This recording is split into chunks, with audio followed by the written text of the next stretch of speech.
And of Yeah, course, that's awesome.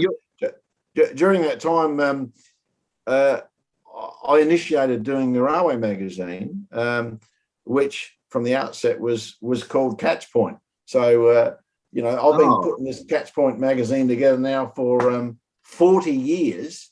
Wow.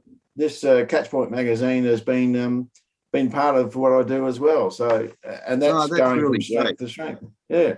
And the thing what you're doing too, Bob, is like what I hear is you're keeping it alive, because things change, like I love those old locos behind me, and I can still clearly remember my first day at South Dynon, massive big depot. It still is now, but it's not the hustle and bustle it used to be. But yeah, we had a little training room, and our training room for trainee enginemen was come out the door, and there's the running shift foreman's big office with all the crew there, and then round the corner was the mess room with the drivers, and walking out the door, that's what you see. As soon as you walk out the door, the loco's sitting there.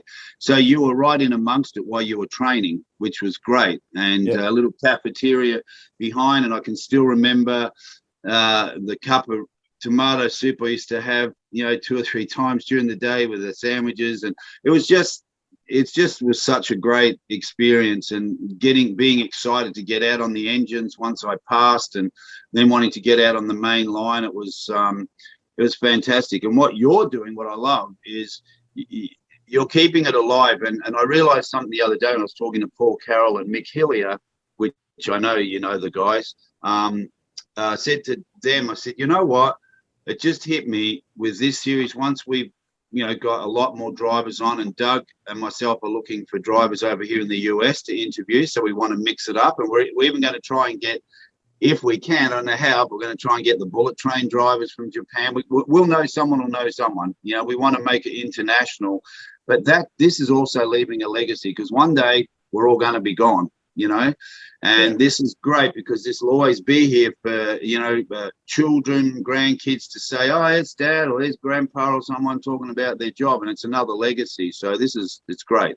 That's why I'm very keen and actively involved in a current oral history program the National Railway Museum is running, whereby I interview long-term older railway people, mainly retired railway people who have had lots of experience. So we're doing if you like, an audio recorded history side, not dissimilar to what this is like, to at least get down, whilst they still can, their own memories. And I've got to tell you, sitting with some of these people that are in their 80s and they talk about their life, it's not a lot different to you and I and what we experienced. It's just that they have a different time frame in it, and the stories are just amazing. And it's so rewarding to sit with some of those people that, when they talk about their careers, they're talking about 40s and 50s and steam and different technology and safe working, and it's just fascinating stuff. And you're quite right, we've got to record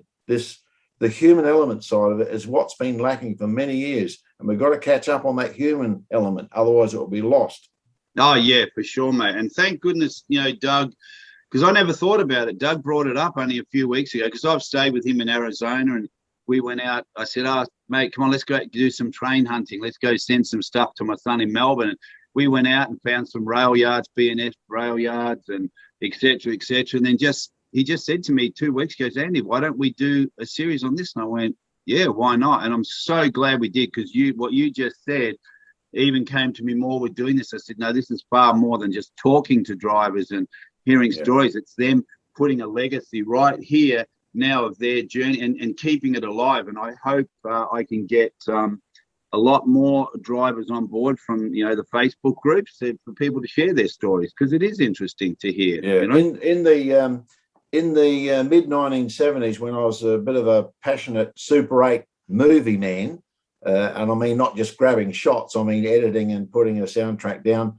one of my most favorite 20-minute films I made was about Ballarat. And in Ballarat, I spent some time in the signal box, the big, I think it's B box, the one on the Melbourne side of Ballarat Station. Oh, yeah. It's got about 120 levers in it. And I've got live shots of Vince Rossi was his name. He was about 4 foot tall Italian guy. and he was running up and down, almost swinging on these levers to try and pull them over. And it's just fascinating to hear the clunks and bangs and things as he's pulling and pushing these levers, and a Y-class burbles pass through the windows in the background. And then I went down to the North Ballarat workshops, where I rode around on a couple of K classes because they were still using them as the workshop shunters.